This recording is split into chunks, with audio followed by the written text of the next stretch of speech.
Just like North Carolina, Wisconsin lost in federal court regarding their voter ID laws.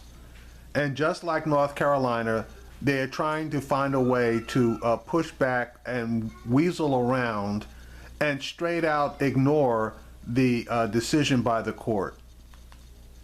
Here's a clip from All In with Chris Hayes, which specifically outlines that.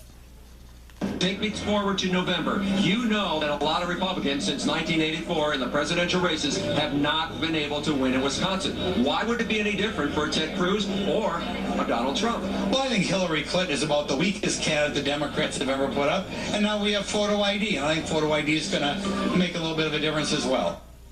He said the quiet part loud.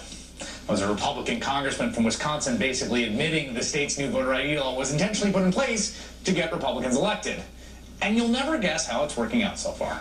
The law is meant to ensure Wisconsinites who lack required documents, such as a birth certificate, can still vote by providing alternate papers, but whether it's constitutional hinges on state officials correctly informing the public about the process to get those alternate papers.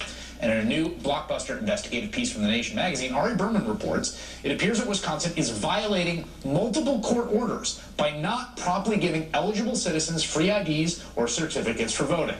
Now, the day after the piece was published and with early voting already underway, a federal judge has ordered an investigation. Joining me now, the writer of that Nation piece, Ari Berman, senior contributing writer for The Nation magazine, author of Give Us the Ballot. All right, so walk us through the problem here that your reporting uncovered. So the problem is that 300,000 registered voters in Wisconsin, which is 9% of the electorate, don't have strict forms of ID. The state has relaxed the law based on court orders so that people who don't have a birth certificate or some sort of documentation that would keep them from getting a voter ID but have other forms of documentation should be issued certificates for voting within 6 business days. What we're seeing... This was, just to be clear, this is a court order, right? So the law was challenged in court, and the court said, to make this law compliant with the United States Constitution, you have to relax the stringency of your requirements, and you have to give people the ability to get this alternate ID so they can go vote. Absolutely. In 6 days. Yes, absolutely. What we're seeing instead happening is people are showing up at the DMV, and they're not being offered these certificates, and they're being told it's going to take 6 to 8 weeks for them to get voter IDs when early voting is going on, and 8 weeks is going to be too late. The election's going to be over at that point. So you actually have a group called Vote Riders, which has been doing organizing and work around this in Wisconsin, has this tape of someone encountering exactly this in a DMV. Let's set up what we see in this tape here. So what we see in this tape, and I got the recording from Molly McGrath of Vote Riders,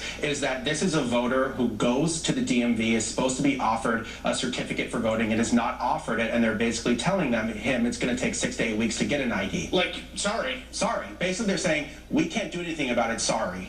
They tell him, go back to Illinois and get your birth certificate. Take a look. I'm just wondering how that would work. If you initiate the petition process, do you get an ID for voting? We don't get anything right away. We don't get anything. Okay, so even if we start the petition process and it takes 8 weeks, right. He won't be able to vote. Right. Well, I don't know. They're working on that, so it's kind of up in the air right now. So if you want more information, we can get the supervisor over there at window 3. Let me do that.